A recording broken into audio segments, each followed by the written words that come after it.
ಎಲ್ರಿಗೂ ನಮಸ್ಕಾರ. Welcome to my channel Sonu special. ಇವತ್ತು ನಾನು 2 ರೀತಿಲಿ ಕಜ್ಜಾಯನ ಮಾಡೋದು ತೋರಿಸ್ತಾ ಇದ್ದೀನಿ. ಅದು ಕೂಡ ಪಾಕ ತೆಗೆದೇನೆ ತುಂಬ ಸುಲಭವಾಗಿ ಇನ್ಸ್ಟಂಟಾಗಿ ಮಾಡ್ಕೊಳ್ಳೋ ಅಂಥ ಕಜ್ಜಾಯ. ಪಾಕ ತೆಗಿಯೋಕ್ಕೆ ಬರೋದಿಲ್ಲ, ತುಂಬ ಕಷ್ಟ ಆಗುತ್ತೆ ಕಜ್ಜಾಯ ಮಾಡೋಕ್ಕೆ ಅನ್ನೋರಿಗೆ ಈ ವಿಡಿಯೋ ತುಂಬಾ ಹೆಲ್ಪ್ ಆಗುತ್ತೆ ಅಂತ ತಿಳ್ಕೊಂಡಿದ್ದೀನಿ. ಬನ್ನಿ ಹಾಗಾದರೆ ಪಾಕ ತೆಗೆದೇನೆ ಕಜ್ಜಾಯನ ಹೇಗೆ ಮಾಡೋದು ಅಂಥೇಳಿ ನೋಡ್ಕೊಳ್ಳೋಣ. ನಾನು ಈ ಬೌಲಲ್ಲಿ ಅಳತೆ ತೊಗೊಂಡಿದ್ದೀನಿ ಎಲ್ಲದನ್ನು, ಹಾಗಾಗಿ ಇದರಲ್ಲಿ ತೋರಿಸ್ತಾ ಇದ್ದೀನಿ. ಇದರಲ್ಲಿ 2 ಕಪ್ಪು ಅಕ್ಕಿ ತೊಗೊಂಡಿದ್ದೀನಿ, ಅದನ್ನು 6 ಅವರ್ಸಿಂದ ನೆನೆ ಹಾಕಿದ್ದೀನಿ. ಹಾಗೆ 1 ಕಪ್ಪಷ್ಟು ಬೆಲ್ಲ ಮತ್ತು ಅರ್ಧ ಕಪ್ಪು ಕಾಯಿ ತುರಿ ತೊಗೊಂಡಿದ್ದೀನಿ, ತೆಂಗಿನಕಾಯಿ ತುರಿನ. ಇವಾಗ ತೆಂಗಿನಕಾಯಿ ತುರಿ ಮತ್ತು ಬೆಲ್ಲನ ಸೈಡಲ್ಲಿ ಎತ್ತಿಟ್ಕೊಂಡಿರ್ತೀನಿ. ಇವಾಗ ಈ ಅಕ್ಕಿನಲ್ಲಿ ನೀರು ಏನಿದೆ ಅದನ್ನು ಸೋರಿಸ್ಕೊಂಡು ಚೆನ್ನಾಗಿ ವಾಶ್ ಮಾಡಿಕೊಂಡು ಇದನ್ನು ಒಂದು ಮಿಕ್ಸರ್ ಜಾರ್ಗೆ ಹಾಕೋತಾ ಇದ್ದೀನಿ. ನೋಡಿ, ಸ್ವಲ್ಪ ಅಷ್ಟೇ ನೀರು ಬಿಟ್ಕೊಂಡಿದ್ದೀನಿ, ಇದರಲ್ಲಿ ತುಂಬ ಜಾಸ್ತಿ ನೀರು ಹಾಕೋದೇನು ಬೇಡ. ಇವಾಗ ಈ 3 ಪದಾರ್ಥಗಳನ್ನು ಮಿಕ್ಸರ್ ಜಾರ್ಗೆ ಹಾಕ್ಕೊಂಡು ನುಣ್ಣಗೆ ರುಬ್ಕೋಬೇಕಾಗತ್ತೆ. ಬೆಲ್ಲ, ಅಕ್ಕಿ ಮತ್ತು ತೆಂಗಿನಕಾಯಿ ತುರಿ ಏನಿದೆ, ತೆಂಗಿನಕಾಯಿ ತುರಿ ಬದಲು ನಾವು ಕೊಬ್ಬರಿ ಕೂಡ ಯೂಸ್ ಮಾಡ್ಬೋದು, ಚೆನ್ನಾಗಿರುತ್ತೆ. ನೋಡಿ, ಇವಾಗ ನಾನು ನುಣ್ಣಗೆ ರುಬ್ಕೊಂಡು ಇದನ್ನು ಒಂದು ಬೌಲ್ಗೆ ಟ್ರಾನ್ಸ್ಫರ್ ಮಾಡ್ಕೋತಾ ಇದ್ದೀನಿ. ನಾವು ತೆಂಗಿನಕಾಯಿ ಜಾಸ್ತಿ ಹಾಕೋದ್ರಿಂದ ಸಾಫ್ಟ್ ಆಗುತ್ತೆ ಮತ್ತು ಕಡಿಮೆ ಹಾಕೋದ್ರಿಂದ ಕ್ರಿಸ್ಪಿಯಾಗಿರುತ್ತೆ. ಯಾರಿಗೆ ಯಾವ ರೀತಿ ಇಷ್ಟ ಆಗುತ್ತೆ ಅದನ್ನು ಹಾಕ್ಕೋಬೋದು. ನಾನಿಲ್ಲಿ 1 ಟೇಬಲ್ ಸ್ಪೂನಷ್ಟು ಬಿಳಿ ಎಳ್ಳು, ಹಾಗೆ ಒಂದು ಅರ್ಧ ಟೀ ಸ್ಪೂನಷ್ಟು ಗಸಗಸೆ, ಜೊತೆಗೆ ಒಂದು 1/4 ಟೀ ಸ್ಪೂನಷ್ಟು ಏಲಕ್ಕಿ ಪೌಡ್ರನ್ನ ಕೂಡ ಹಾಕ್ಕೊಂಡು ಚೆನ್ನಾಗಿ ಒಂದ್ಸರಿ ಮಿಕ್ಸ್ ಮಾಡ್ಕೊತೀನಿ. ಇದನ್ನು ನಾವು ಈ ರೀತಿ ಕಜ್ಜಾಯ ಮಾಡೋದ್ರಿಂದ ನಮಗೆ ಟೈಮ್ ಉಳಿತಾಯ ಆಗುತ್ತೆ. ಬೇಗ 10 ನಿಮಿಷದಲ್ಲಿ ನಾವು ಈ ಕಜ್ಜಾಯನ ರೆಡಿ ಮಾಡ್ಬೋದು. ನೋಡಿ, ನಾನು ಎಣ್ಣೆ ಕಾಯಕ್ಕೆ ಇಟ್ಟಿದ್ದೆ, ಎಣ್ಣೆ ನೀಟಾಗಿ ಕಾದಿದೆ. ಇವಾಗ ನಾವೇನು ರೆಡಿ ಮಾಡ್ಕೊಂಡಿದ್ದೀವಿ ಇದನ್ನು ಒಂದು ಸ್ಪೂನ್ ತೊಗೊಂಡು ಇದರೊಳಗಡೆ ಒಂದೊಂದೇ ಬಿಡ್ತಾ ಹೋಗೋಣ. ನಮಗೆ ಚಿಕ್ಕದಾಗಿ ಬೇಕು ಅಂದರೆ ಚಿಕ್ಕ ಸ್ಪೂನ್ ತೊಗೋಬೇಕು, ಅಥವಾ ದೊಡ್ಡದಾಗಿ ಬೇಕು ಅಂದರೆ ದೊಡ್ಡ ಸ್ಪೂನ್ನ ತೊಗೋಬೇಕು. ನಾನು ಇವಾಗ ಇಲ್ಲಿ ಒಂದು ಚಿಕ್ಕ ಸ್ಪೂನ್ನ ತೊಗೊಂಡು ನೋಡಿ ಇದರೊಳಗಡೆ 4 ಇಡ್ಸುತ್ತೆ. ಇದನ್ನು 2 ಸೈಡು ಕೂಡ ನೀಟಾಗಿ ಬೇಯಿಸ್ಕೋಬೇಕಾಗತ್ತೆ. ತುಂಬ ಬ್ರೌನ್ ಕಲರ್ ಆಗೋವರೆಗೂ ಬೇಯಿಸೋಕೆ ಹೋಗ್ಬಿಡಿ, ಆಮೇಲೆ ತಿನ್ನೋಕ್ಕಾಗಲ್ಲ, ತುಂಬಾ ಹಾರ್ಡ್ ಆಗಿಬಿಡುತ್ತೆ. ನಮಗೆ ಸ್ವಲ್ಪ ಲೈಟ್ ಬ್ರೌನ್ ಬಂದರೆ ಸಾಕು, ಅಲ್ಲಿವರೆಗೂ ಬೇಯಿಸ್ಕೊಳ್ಳಿ. ಸಖತ್ ಟೇಸ್ಟಿಯಾಗಿರುತ್ತೆ ಮತ್ತು ಬೇಗನೆ ಆಗಿರುತ್ತೆ, ತುಂಬಾ ಚೆನ್ನಾಗಿರುತ್ತೆ. ಈ ಸರಿ ಹಬ್ಬ ಬರ್ತಾಯಿದೆ, ಹಬ್ಬಕ್ಕೆ ಈ ರೀತಿ ಟ್ರೈ ಮಾಡಿ, ತುಂಬ ಚೆನ್ನಾಗಿದೆ ಅಂತ ನೀವೇ ಹೇಳ್ತೀರಾ. ನೋಡಿ, ಇವಾಗ ಸ್ವಲ್ಪ ಲೈಟ್ ಬ್ರೌನ್ ಆಗ್ತಾ ಇದೆ. ನೋಡಿ, ಇವಾಗ ರೆಡಿ ಇದೆ. ನಾನು ಇದನ್ನು ತೆಗೆದು ಒಂದು ಸರ್ವಿಂಗ್ ಪ್ಲೇಟ್ಗೆ ಹಾಕ್ಕೋತೀನಿ. ನಾನು ಇನ್ನೊಂದು ಸರಿ ಬಿಟ್ಟು ತೋರಿಸ್ತೀನಿ. ನೋಡಿ, ಇದು ದೊಡ್ಡ ಸ್ಪೂನ್ ತೊಗೊಂಡಿದ್ದೀನಿ, ಇದನ್ನು ದೊಡ್ಡದಾಗಿ ಬಿಡ್ತೀನಿ ನಾನು. ಇದರಲ್ಲಿ 2 ಆಗುತ್ತೆ ಇದರೊಳಗಡೆ. ನಾನು ಆವಾಗಲೇ ಚಿಕ್ಕ ಸ್ಪೂನ್ ತೊಗೊಂಡಿದ್ದೆ, ಅದರಲ್ಲಿ 4 ಆಯಿತು. ಈ ರೀತಿ ದೊಡ್ಡದಾಗಿ ಬೇಕಾದರೂ ಮಾಡ್ಕೋಬೋದು ನಾವು, ಅಥವಾ ಚಿಕ್ಕದಾಗಿ ಬೇಕಾದರೂ ಮಾಡ್ಕೋಬೋದು. ಇದನ್ನು ಅಷ್ಟೇ ತುಂಬ ಡಾರ್ಕಾಗಿ ಬೇಯಿಸೋಕೆ ಹೋಗ್ಬೇಡಿ. 2 ಸೈಡು ಇಷ್ಟು ಬೆಂದರೆ ಸಾಕು. ತುಂಬ ಮೀಡಿಯಮ್ ಫ್ಲೇಮಲ್ಲಿ ಇಟ್ಕೊಂಡು ಬೇಯಿಸ್ಕೋಬೇಕಾಗತ್ತೆ. ನೋಡಿ, ಇವಾಗ ಇದು ರೆಡಿಯಾಗಿದೆ. ನಾನು ಇದನ್ನು ಒಂದು ಸರ್ವಿಂಗ್ ಪ್ಲೇಟ್ಗೆ ಹಾಕ್ಕೋತೀನಿ. ಇವಾಗ ನೋಡಿ ಒಳಗಡೆ ಹೇಗೆ ಬಂದಿದೆ ಅಂತೇಳಿ ನಾನು ಅದು ಓಪನ್ ಮಾಡಿ ತೋರಿಸ್ತೀನಿ. ತುಂಬ ಚೆನ್ನಾಗಾಗಿದೆ ಫ್ರೆಂಡ್ಸ್, ಮತ್ತು ಬೇಗನೂ ಆಗುತ್ತೆ. ಒಮ್ಮೆ ಟ್ರೈ ಮಾಡಿ ಯಾವ ರೀತಿ ಬಂತು ಅಂತೇಳಿ ನನಗೆ ಕಮೆಂಟ್ ಮಾಡಿ ತಿಳಿಸಿ. ಈ ಕಜ್ಜಾಯನ ಪಾಕ ತೆಗೆದೇ ಹೇಗೆ ಮಾಡೋದು ಅಂತೇಳಿ ನೋಡೋಣ. ಈ ಕಜ್ಜಾಯ ಅಂತೂ ನಾವು ಪಾಕ ತೆಗೆದು ಮಾಡಿದಾಗ ಏನು ಟೇಸ್ಟ್ ಇರುತ್ತೋ ಅದೇ ಟೇಸ್ಟ್ ಕೊಡುತ್ತೆ. ನೀವು ಬೇಕಾದರೆ ಈ ರೀತಿ ಮಾಡಿ ಯಾರಿಗಾದ್ರೂ ಕೊಟ್ಟು ನೋಡಿ, ಅವರು ಪಾಕ ತೆಗೆದು ಮಾಡಿರೋದೇ ಅಂತಲೇ ತಿಳ್ಕೊತಾರೆ, ಅಷ್ಟು ಸೇಮ್ ಟೇಸ್ಟ್ ಇರುತ್ತೆ. ಬನ್ನಿ ಹಾಗಾದರೆ ಈ ಕಜ್ಜಾಯನ ಹೇಗೆ ಮಾಡೋದು ಅಂತೇಳಿ ನೋಡ್ಕೊಳ್ಳೋಣ.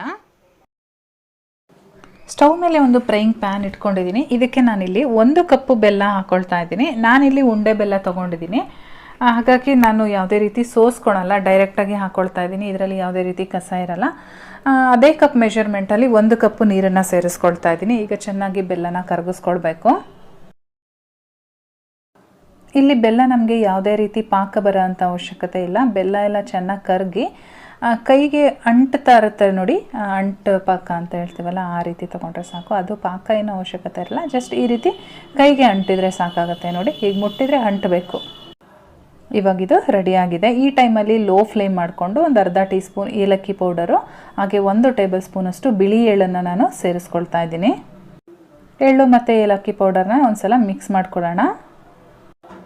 ಇವಾಗ ಇದಕ್ಕೆ ಅರ್ಧ ಕಪ್ಪು ಗೋಧಿ ಹಿಟ್ಟನ್ನು ಸೇರಿಸ್ಕೊಳ್ತಾ ಇದ್ದೀನಿ, ಅರ್ಧ ಕಪ್ಪು ಅಕ್ಕಿ ಹಿಟ್ಟನ್ನು ಸೇರಿಸ್ಕೊಳ್ತಾ ಇದ್ದೀನಿ.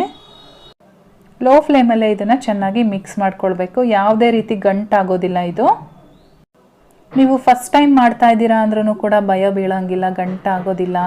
ಮತ್ತು ಪಾಕ ತೆಗೆಯೋಂಥ ಅವಶ್ಯಕತೆ ಇಲ್ಲ, ಆರಾಮಾಗಿ ಮಾಡ್ಕೊಳ್ಬೋದು. ತುಂಬ ಸುಲಭವಾಗಿ ಈ ರೀತಿ ಚೆನ್ನಾಗಿ ಮಿಕ್ಸ್ ಮಾಡ್ಕೊಳ್ಬೇಕು.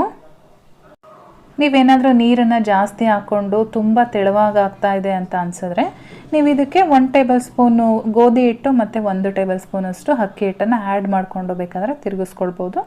ಅಥವಾ ಕನ್ಸಿಸ್ಟೆನ್ಸಿ ಕರೆಕ್ಟಾಗಿದೆ ಅಂತ ಅಂದರೆ ಮತ್ತೆ ಆ್ಯಡ್ ಮಾಡೋ ಅಂಥ ಅವಶ್ಯಕತೆ ಇಲ್ಲ. ಈ ರೀತಿ ತಿರುಗಿಸ್ತಾ ಒಂದು ಮುದ್ದೆ ಆಕಾರಕ್ಕೆ ಗಟ್ಟಿ ಆಗ್ತಾ ಬರುತ್ತೆ. ಇವಾಗ ನಾನಿಲ್ಲಿ ಚೆನ್ನಾಗಿ ಮಿಕ್ಸ್ ಮಾಡ್ಕೊಂಡಿದ್ದೀನಿ. ಈ ಟೈಮಲ್ಲಿ ನಾನು 1 ಟೇಬಲ್ ಸ್ಪೂನಷ್ಟು ತುಪ್ಪನ ಆ್ಯಡ್ ಮಾಡಿಕೊಂಡು ಮಿಕ್ಸ್ ಮಾಡ್ಕೊಳ್ತಾ ಇದ್ದೀನಿ. ತುಪ್ಪ ಹಾಕಿದ ಮೇಲೆ ತಳ ಬಿಡೋಕ್ಕೆ ಸ್ಟಾರ್ಟ್ ಆಗುತ್ತೆ, ಅಲ್ಲಿವರೆಗೂ ನಾವು ಮಿಕ್ಸ್ ಮಾಡ್ತಾ ಇರಬೇಕಾಗತ್ತೆ. ಈ ರೀತಿ ತಿರುಗಿಸ್ಕೊಳ್ತಾ ಇರಬೇಕು. ಇವಾಗ ನೋಡಿ ತಿರುಗಿಸ್ತಾ ತಳ ಬಿಡೋಕ್ಕೆ ಸ್ಟಾರ್ಟ್ ಆಗಿದೆ. ಇವಾಗ ಇದನ್ನು ನಾವು ತಣ್ಣಗಾಗಲಿಕ್ಕೆ ಸ್ಟವ್ ಸ್ವಿಚ್ ಆಫ್ ಮಾಡಿ ಒಂದು 10 ನಿಮಿಷ ಎತ್ತಿಟ್ಕೊಂಡಿರಬೇಕು. ಇವಾಗ ನೋಡಿ ನಾನು ಕಂಪ್ಲೀಟಾಗಿ ತಣ್ಣಗಾದ್ಮೇಲೆ ತೋರಿಸ್ತಾ ಇದ್ದೀನಿ. ಅಂದರೆ ನಮಗೆ ಕೈಗೆ ಮುಟ್ಟೋವಷ್ಟು ಬಿಸಿ ಇದ್ದರೆ ಸಾಕಾಗತ್ತೆ. ಇವಾಗ ನಮಗೆ ಉಂಡೆ ಮಾಡಲಿಕ್ಕೆ ಹದವಾಗಿ ರೆಡಿಯಾಗಿದೆ.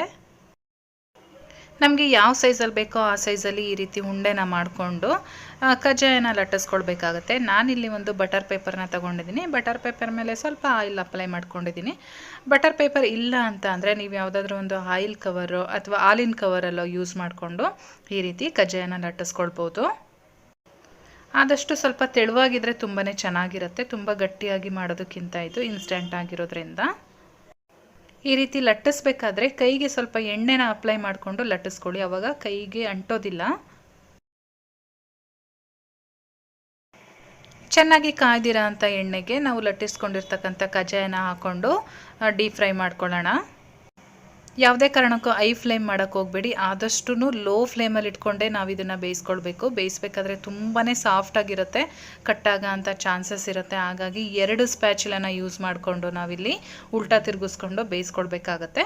ಒಂದು ಸೈಡು ಒಂದು 30 ಸೆಕೆಂಡು ಬೇಯಿಸ್ಕೊಂಡ್ರೆ ಸಾಕಾಗತ್ತೆ. 2 ಸೈಡು ಸಹ ಈ ರೀತಿ ಬೇಯಿಸ್ಕೊಂಡಾದಮೇಲೆ ಇದು ಸ್ವಲ್ಪ ಎಣ್ಣೆನ ಹೀರ್ಕೊಂಡಿರುತ್ತೆ. ಹಾಗಾಗಿ ಸ್ಪ್ಯಾಚುಲ ಮೇಲೆ ಈ ರೀತಿ ಇಟ್ಕೊಂಡು ಎಣ್ಣೆನ ನೀಟಾಗಿ ಸ್ಕ್ವೀಸ್ ಮಾಡ್ಕೊಳ್ಬೇಕು. ಇದನ್ನು ಡೈರೆಕ್ಟಾಗಿ ತೆಗೆದು ನಾನು ಟಿಶ್ಯೂ ಪೇಪರ್ ಮೇಲೆ ಹಾಕ್ಕೊಳ್ತೀನಿ. ಅಲ್ಲಿ ಟಿಶ್ಯೂ ಪೇಪರು ಎಣ್ಣೆನ ಅಬ್ಸರ್ವ್ ಮಾಡ್ಕೊಳ್ಳುತ್ತೆ. ಅಗಲವಾದ ಕಡಾಯಾಗಿ ಅಥವಾ ಎಣ್ಣೆ ಸ್ವಲ್ಪ ಜಾಸ್ತಿ ತೊಗೊಂಡಿದ್ರೆ ನಾವು 2 ಕಜ್ಜಾಯ ಬೇಕಾದರೂ ಒಟ್ಟಿಗೆ ಬೇಯಿಸ್ಕೊಳ್ಬೋದು.